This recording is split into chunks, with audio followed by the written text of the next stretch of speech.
morning, good afternoon, good evening, wherever you are in the world. Welcome to FPL Don't Panic. End of game week 31. Yet another eventful one with many twists and turns. Where to start? What am I going to do in this video? There's quite a lot to get through, but I've got a lot of graphs and things and stuff on the screen. I'm going to talk more about them than to them, apart from maybe the spreadsheet. Probably just kick off very, very quickly though with just by the numbers and how we're where we're sat at the moment, because this is all leads credence to what I plan to do going forward. So first up, yeah, can't complain too much. 63 points, which got me up to 108,000. Real bugger because. Literally 2 or 3 points outside the top 100k, and we'll talk about so near and yet so far once again. But good rank rise, can't complain too much, but as is always the case, it could and should have been so much more. I had a fair bit of luck, a lot of luck. When I think about obviously Hammer blanking, Salah blanking, players that didn't play, but that didn't start. Palmer and Saka not starting, and didn't obviously have them in my team. It was all gearing up towards something wonderful on the for the Newcastle match this morning, and a little bit of the wonderful happened, but not enough of it, unfortunately. Happy enough, but could have really done with this big week being a big one, given the challenges that lie ahead for me to just try and maintain where I am, which I think is going to be the next best thing to impossible. By the numbers, we'll continue.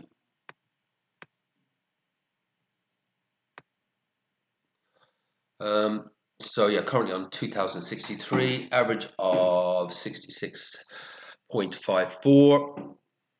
So just gone down a little bit from the 70 target, which I'm, as you all know by now, that's where I'm trying to get to, that I believe, and still actually think it would get me that top 100k finish. But yeah, I'll talk about the challenges shortly. But yeah. Not too bad. It's still achievable. The 70 points average is still achievable, particularly with some of these doubles coming up, where hopefully I can get a bit of a boost on that. But we'll see how that goes, obviously, because I have challenges there, obviously, with the no chip strategy I have to adopt. Top 100k is just on. 2066 would have got me the top 100k, and the average for the top 100k actually came down a little bit as well to 66.64. So between my a decent enough game week and the average coming down, because it's been a low scoring game week, we've actually squeezed up closer towards that top 100k. But that top 100k is going to go up. That average, well, in theory, should go up over the coming weeks. With the doubles and obviously chips coming in. It's going to take a big jump. Number one in the world on 2,267, and their average is 73.1. That is also dropped by damn near a point, actually, over the last few game weeks, from about 74, nearly 75. Yes, pussycat, come on. Give me 2 seconds. Come on. Where you want to go? This way. Come on.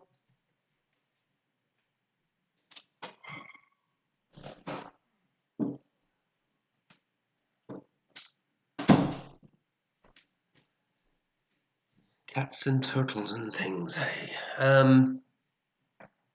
Yeah, so that average has come down as well, and that's clearly due to premiums now not performing, particularly one Mr. Mo Salah, who, as I frequently tell you, the average for this season is extraordinarily high.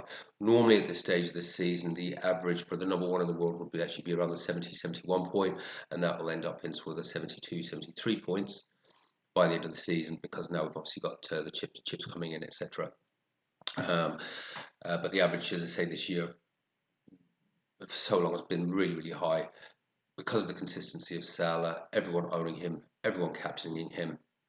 Now that that's starting to drop off a little bit, well, quite a big bit, the average is coming down to something closer to what it would normally be. But it's going to go up again just because of chips, and obviously if Salah starts firing again, or it's going to go up. Winner this year should probably be at about 76, 77 points, I'd say. Would be my guess. We'll see. We'll see where it ends up by the end of the season.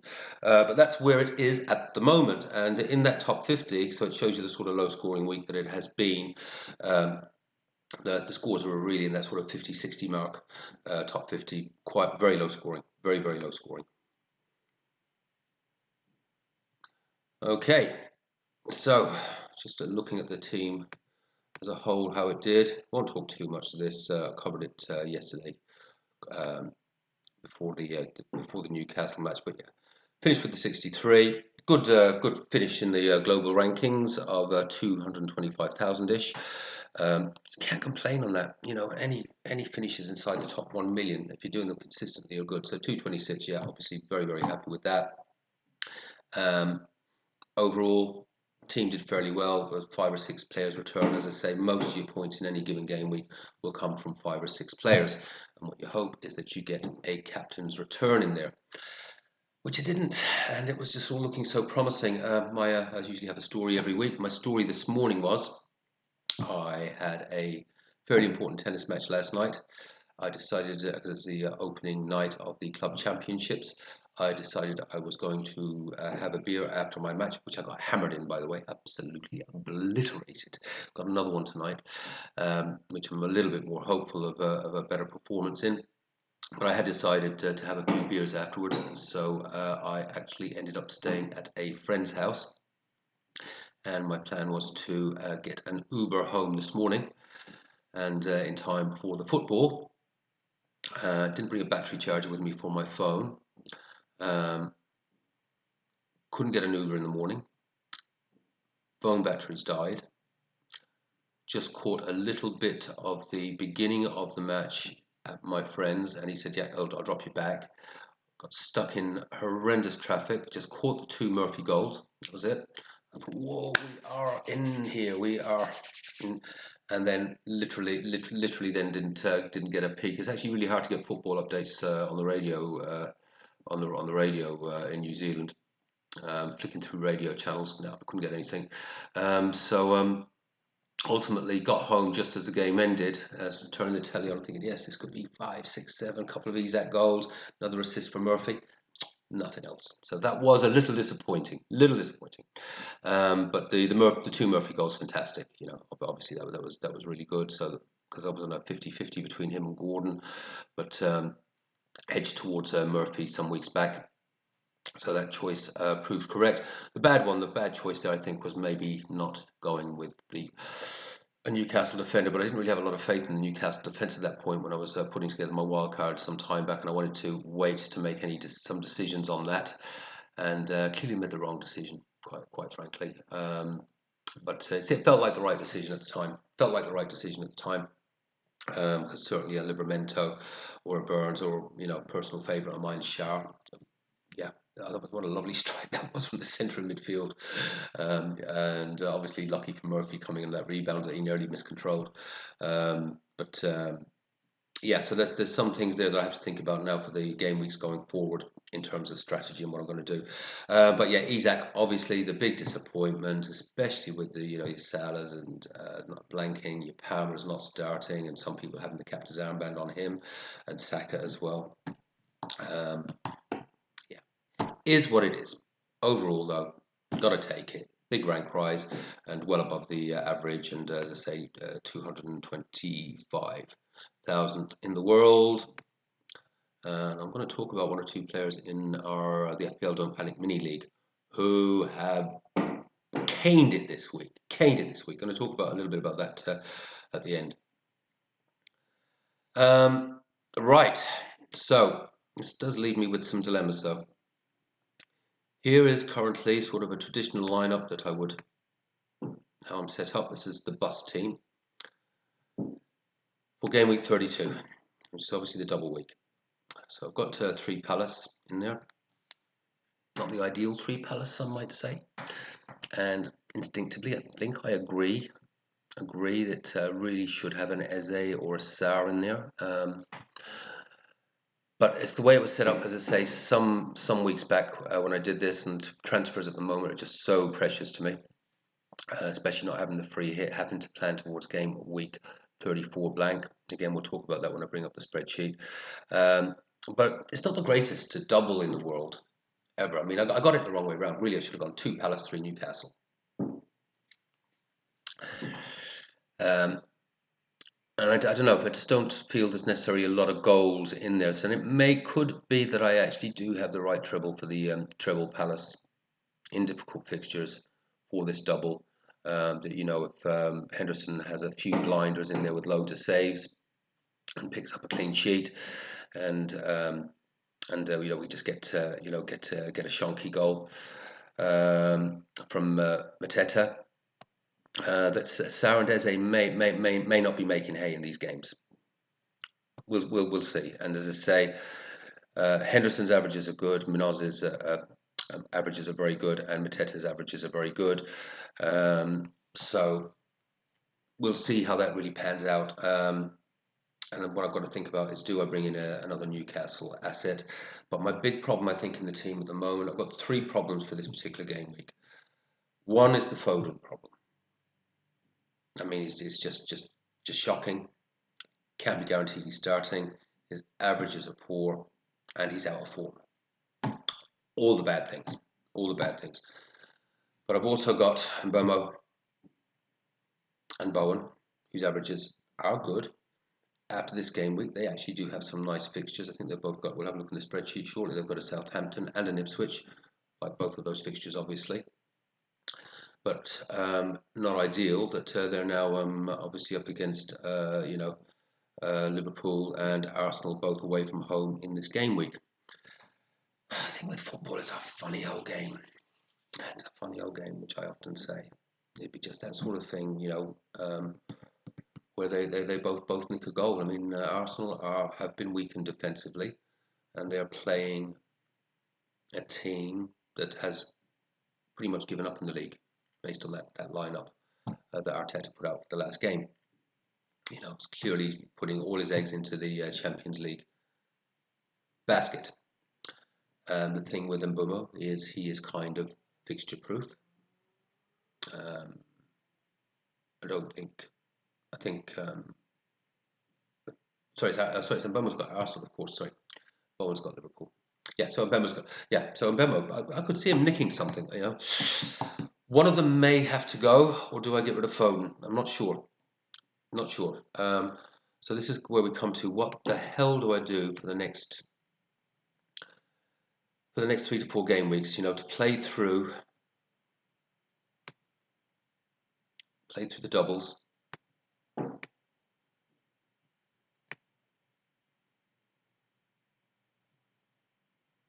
Try and come out intact. So you see, I've got my season chart there. Where my green arrows, my red arrows, and I split it into 2 deliberately there. So you can obviously see that first part of the season, that game week 1 to 10, where I literally made all my mistakes. I made all my mistakes in there, and then I got things actually properly steady. I started doing my methodology properly, following the spreadsheet, and as you can see, it's been a steady ship. Doing that, it's been overall a very, very steady ship. Trying to sort of stay on track. Since game week 10, my average has been well over the 70. In fact, if I sort of add them up, if I could get rid of that big dip at the beginning of the season, where literally I threw everything I could do wrong, I did do wrong. This would be looking at a completely different story right now, but we're not. So what I've got to really think about now is, for the rest of the season, how do I dig myself out of this hole, or can I? And I think the only way I can do it is to just kind of do what I've been doing since game week 9, just trying to play steady, trying to keep that spreadsheet adjusted, trying to keep it towards that 17-point average. Hope I get a couple of hauls in there. The doubles will help a bit towards that. It's just focus on that. Just not to get too bogged down in the detail. Just, there's the spreadsheet. There's the numbers. A good example this week again, extraordinarily accurate. The move I made when I did my predictions video a week or so ago, and laid out the spreadsheet in the team. I had Milenkovic in there and Gavardiol on the bench. That was actually showing 66 or 67, but in the spreadsheet there's also common sense has to be applied as well. Based on the fixture as a home or away, and as I was and it was showing that predicting about 67 points. So I did ultimately bring Gavardiol in, which actually brought the averages down to 65 and the prediction down to 65. Um, but I did that because I looked back then at some more of the stats around Milenkovic and where he was most likely to get a clean sheet or his returns. They're largely away. Sorry, are largely at home, and we also had the Aina situation with Aina out injured, which I felt would affect the Nottingham Forest defence. And yes, sure enough, so I changed it around and I brought in Gavardiol, what I thought a toothless United attack, and that paid dividends. And sure enough, Milenkovic did concede, but it did bring my prediction down to 65, and without captaincy, and it's ended up at 63 with a week that the captain didn't return. So pretty much spot on. So um, but the methodology in itself isn't rocket science. I think I have to go by the numbers and by the spreadsheet and try and test this methodology for the rest of the season and just see if I can creep those numbers up and get towards that 70. So based on that, and based on the fact that I like to see 3 returns out of 5 for players, and obviously then bringing someone in then that's obviously got good, reasonable fixtures ahead. And as you can see on the watch list there, there's a number of players. So I'm just going to this up large on the screen here. So I'm just going to have to look away from the screen for a sec so I can actually read through this clearly. There are some really good options in that watch list to bring in for Foden, which would allow me to bench um, either, because I don't actually want to sell Mbemo or Bowen at the moment. You can see that we've got Bowen's got Southampton up in 33, and Bemo's got nice home fixture against Brighton, and also further down the track there's an Ipswich fixture. There's some nice fixtures there. But Brentford's fixtures are starting to turn a little bit again, and Bemo on penalties. 90-minute man. I kind of need those at a time when we don't know, if the Fodens, if the Sakas, if the etc. are starting. So just want to try and hang on to Mbemo and Bowen for the time being, while their numbers are still looking pretty solid and they're returning 3 and 5. So Foden, a complete waste of a transfer for a few weeks ago. Kind of needs to go, and who to bring in for him? Rodgers, relatively keen on, serves 2 purposes. Would get me obviously another doubler for 33, which would be handy. Because I do want to try and invest a little bit more into the doubles to try and at least in the short term get those averages up again, and not too far off the mark because I can't optimize, because I haven't got a free hit to play out of. But optimize just a little bit more into those doubles. So it's actually quite an attractive option. He's really is hitting form. He's playing well. I mean, I don't know why people are really going on about Roger. You can see here someone goes, "Oh, Roger, every time I bench him, he gets points." Well, don't bench him. Don't bench him. He's been extraordinarily consistent. For what was he originally 5 million? Ridiculous. And he just seems to be getting better and better. The worry though with Rogers, of course, now is Villa and Europe. And although he has pretty much played every game, they're going to have to rest him eventually. But if he plays that Southampton game and plays the doubles, he really fits the bill for me with that 6.2 average, and obviously got a really good fixture next up. And then there's the benefit of the double. The other one there, of course, is Asensio, who's got actually the best averages of the lot with an average of 8, and he clearly knows his way to goal. And again, fantastic fixture, and would have the benefit of the 33 double. And Newcastle home, tricky. City away doesn't really scare too much these days, does it? For a team that goes out and has a crack at them, you fancy they're going to get a goal or two. Problem with Asensio is he is again a minute's risk, but those 2 players do fit the bill to a degree.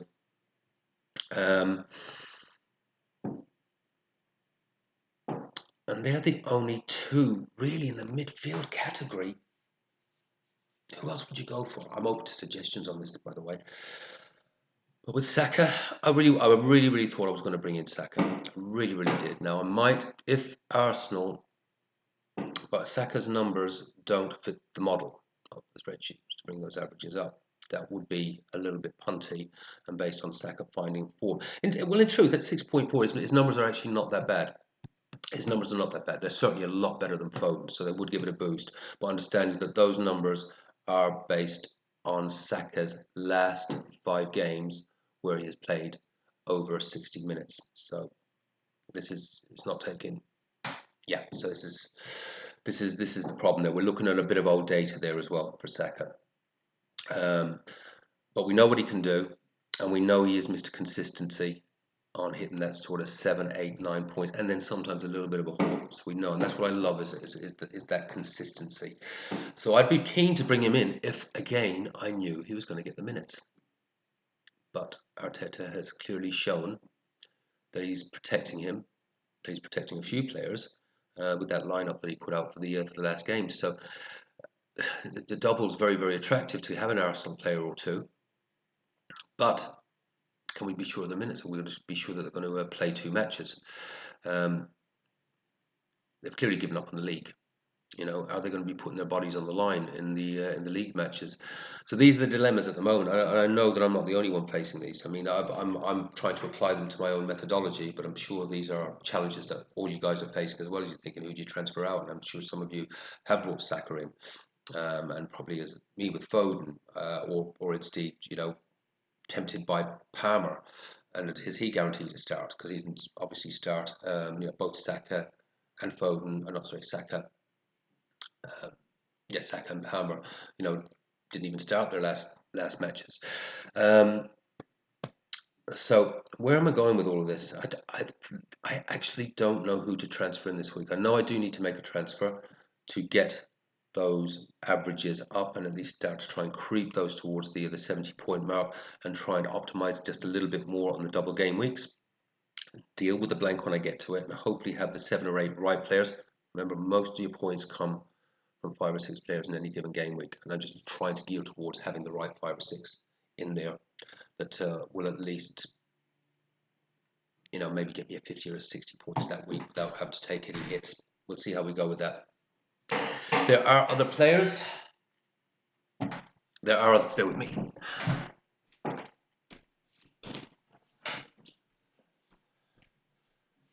Active house today. There are other players that I am interested in, but I'm not sure if they fit the bill for the model that I'm trying to achieve. So obviously I could go for a Newcastle defender, but I feel even with the Gabriel injury, I just you know, who's a dead spot on my team at the moment. I just don't feel the need to bring in another defender. You know, when I've actually got, you know, players on really good average. Milenkovic currently averaging 6.6. Minaz currently averaging 6.6. Gavardio with those couple of last really good game weeks from him now averaging 5. And even Konate on the bench averaging 4.2 and a nice fixture at home to West Ham United. Just don't feel that's a priority transfer. But certainly there is some temptation, I guess, with bringing in a Livramento. It's looking good. I like Schär. I like Fabian Schär a lot, actually, although he's actually got the lowest average on that list. And Timber, if I did just want to go for a straight replacement for Gabriel, because I do think Timber's going to be pretty nailed for the league matches and the double as well. But it doesn't do a lot to help my averages. The place that is weak really is that Foden. Based on my methodology, Foden goes, but who do I bring in for him? That is the question. And I haven't got the answer right now. I'm going to watch the European matches with a lot of interest just to see what Saka's minutes are like. Do Arsenal get pumped, which means they'll start to put a bit more focus back into the Premier Leagues to make sure they secure the highest possible Champions League placing. What else do I want to cover? That's kind of it. No decisions made other than I am just going to just play game week by game week and adjust the spreadsheet, get the averages up, but I haven't decided who I'm bringing up this week to up those averages, optimize on the double, and also look at the fixtures going forward, where I hope to come out of 34 damaged, but maybe not completely brutalized, and then see if we can then claw it back in 35, 36, 37, 38. Other than that, I will do the Bishop Brennan Cup winner later on this week after the European matches. I'll do it when I've made my decisions, when I've seen the European matches.